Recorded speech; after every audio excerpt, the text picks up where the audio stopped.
Синку, ти впевнений, що все вийде? Ти справді думаєш, що вона повірить? Так, мамо, я впевнений. І, будь ласка, говори тихіше. Ти ж не хочеш її розбудити. Альона прокинулася від приглушеної розмови на кухні. Голоси чоловіка та його матері. Ти все продумав. Це не буде так, як минулого разу. Ні, мамо, не буде. І припини мені це нагадувати. Так, я тоді схибив, але зараз я такого не допущу. Про що вони говорять? Альона тихенько підвелася з ліжка і навшпильки підійшла до дверей. Вона була причинена не до кінця. За столом сиділи Денис та Валентина Сергіївна. На столі між ними лежала якась папка і її пляшечка з ліками. Вони одружилися нещодавно. Альона працювала віддалено, але не любила сидіти вдома. Тому часто брала ноутбук і йшла в кафе на Розі. Замовляла каву, улюблений десерт і працювала, займаючи місце біля вікна. Їй подобалося спостерігати за людьми, коли вони не знають, що на них дивляться. Тоді вони відкриваються зовсім з іншого боку. Саме там вона й зустріла Дениса. Тоді у неї був важкий період. Вона нещодавно поховала батька і з усіх сил намагалася не впасти в депресію. Приймала ліки. Раніше її сім'я була досить заможною. Батько керував фірмою, мати відкрила власний бутік. Від бабусі залишилася хороша спадщина. Альона ніколи не знала потреби в грошах, але знала інше. Гроші псують людей. Навколо неї завжди крутилися підлабузники, які хотіли урвати хоча б шматочок з її статків. Брехали, листили, вдавали із себе когось, ким не були. Тому вона прийняла рішення не афішувати своє фінансове становище. Знімала маленьку стареньку квартиру в спокійному районі. Працювала, харчувалася переважно вдома. Одягалася, як усі її однолітки середнього достатку. Так жити було легше, без мисливців за чужими грішми. Деніс тоді просто підсів до неї. Був час пік. Вільних місць у кафе не було. І, напевне, саме тому він вибрав її столик. «Можна?» Альона кивнула. Він кілька разів намагався щось сказати, але розгублювався. Це було так мило, що вона не втрималася і посміхнулася. Так вони і познайомилися. Обмінялися номерами. Денис виявився відкритим і щирим, не ставив зайвих питань, завжди розумів її бажання, був поруч, коли вона цього потребувала. Він став для неї дуже близьким другом. А потім не втримався і зізнався у своїх почуттях. «Мені мало бути просто другом. Я хочу йти з тобою по життю.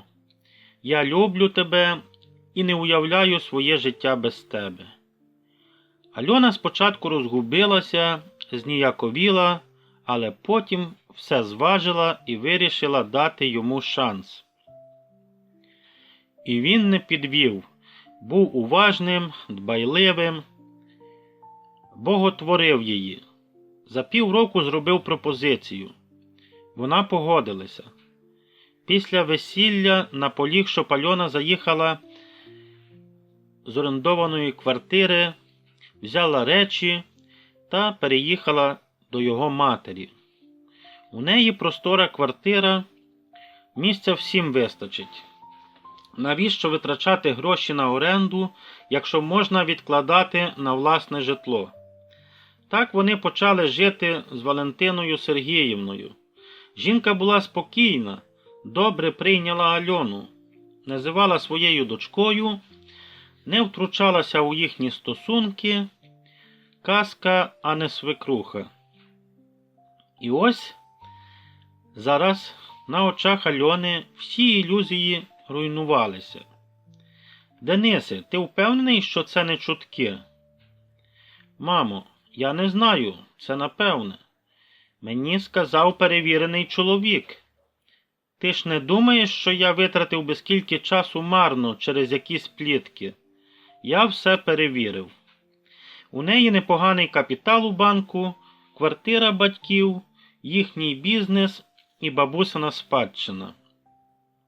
Але ж вона тобі досі не зізналася, що при грошах.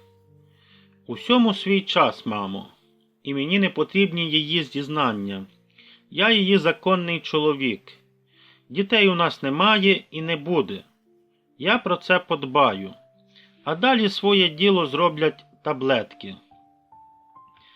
Альону визнають недієздатною, і я особисто розпоряджатимусь усім, що їй належить. Це лише питання часу. Головне, будь обережний, сину, хвилювалася мама. Не дай Боже, поліція. Мамо, я ще жодного разу не попадався. Думаєш, щось змінилося? Ні, і годі про це. Розмова стихла. Альона стрімголов кинулася назад у спальню і, забившись під ковдру, вдавала, що спить. Денис зайшов у кімнату і ліг поруч. Вже за хвилину рівно дихав у вісні. Альона тихо, ледь чутно вибралася з ліжка і рушила на кухню. На столі все ще лежали її ліки. Вона поклала їх у кишеню халата, а потім пішла у ванну. Трохи пошаруділо, але час був пізній, і ніхто не прокинувся. Альона швидко зібрала речі та документи, бо Соніш, тримаючи кросівки в руках, вибігла за двері. Шок. Треба тікати звідси, поки не пізно. Поки спогади ще свіжі, треба звернутися у поліцію. Ніч вона провела у квартирі батьків, телефон вимкнула, вранці поклала його у сумку разом із таблетками. Викликала таксі й поїхала до відділку. Участковий скептично дивився на дівчину, яка сиділа перед ним. Отже, ви стверджуєте, що вас хотіли отруїти.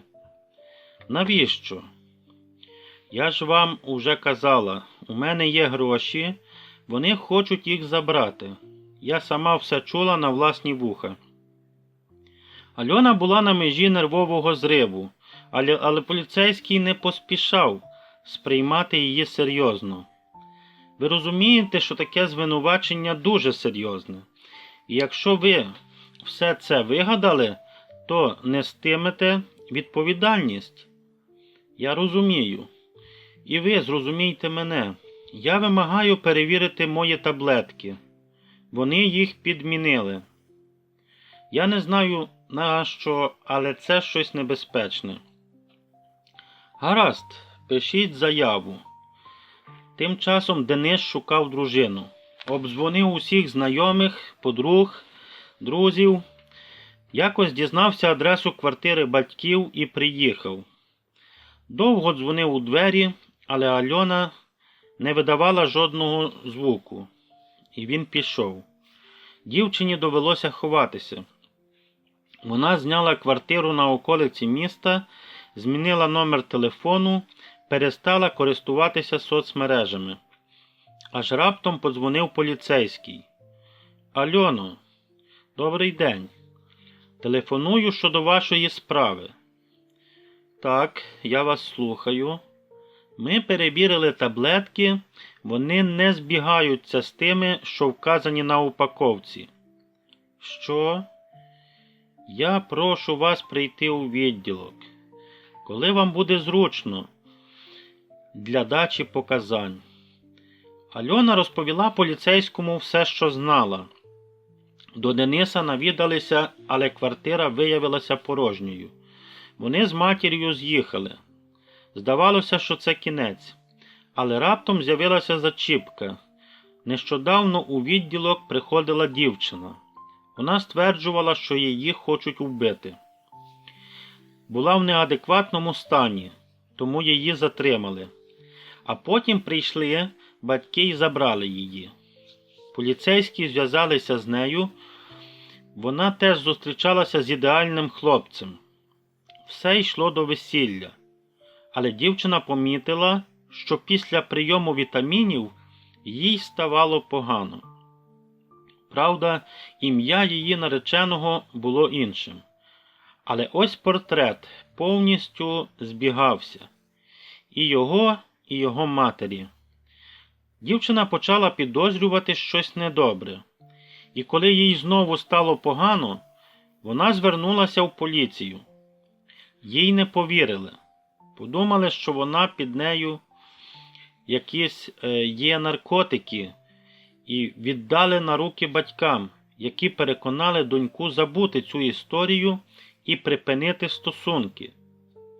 Якщо тобі стане легше, вона так і зробила. А тепер вона свідок злочину.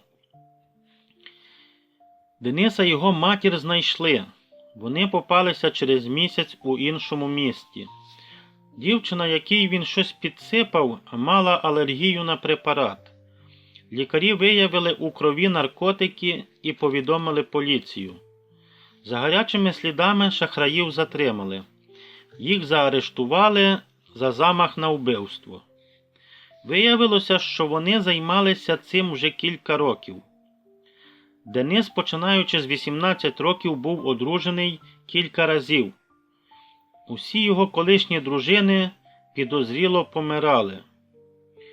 Вони ніколи не жили довго в одному місці. Постійно переїжджали. Матір із сином знаходили багато спадкоємницю. Денис входив у довіру, змушував дівчат закохатися в нього, а коли вони втрачали розум, він розправлявся з ними. І разом із матір'ю переїжджав до нового міста. Дістати ліки було нескладно. Його мати мала медичну освіту. На кожному новому місці вона влаштовувалася в маленькі клініки, де їй добувала наркотики. Валентину Сергіївну та Дениса судили за всією суворістю закону. Вони ще не скоро побачать небо. Альоні пощастило, що її сон виявився чуйним. Вона уникнула жахливої долі попередніх дружин Дениса. Дівчина оселилася у квартирі батьків, продовжуючи працювати з дому. Але ще довго з осторогою ставилася до тих, хто хотів із нею познайомитися. Проте з часом це минуло. Вона зустріла хорошого хлопця зі свого кола. Він був заможний, але фінансове становище дівчини його мало цікавило. Через кілька років вони одружилися і понині живуть щасливо. Життя Альони та її чоловіка почалося з приємної рутини, яка поступово переросла у щось більше. Валентина Сергіївна, мати Альони, з радістю прийняла у своєму домі нового зятя та стала люблячою тещею, яка завжди була поруч, і в щасливі, і в складні моменти їхнього спільного життя. Альона та її чоловік створили затишне сімейне гніздечко, сповнене любові та поваги. Вони розуміли і цінували одне одного, підтримували взаємні інтереси та прагнення. Кожен прожитий разом день був наповнений новими відкриттями та радісними моментами. З часом вони зростали не лише як особистості, а як і сім'я. Підтримка, яку вони надавали одне одному, допомагала їм долати труднощі та проблеми. Разом вони переживали безліч випробувань і стали ще ближчими. Але не лише труднощі зміцнювали їхні стосунки. Вони разом відкривали нові горизонти, подорожували світом, ділилися мріями.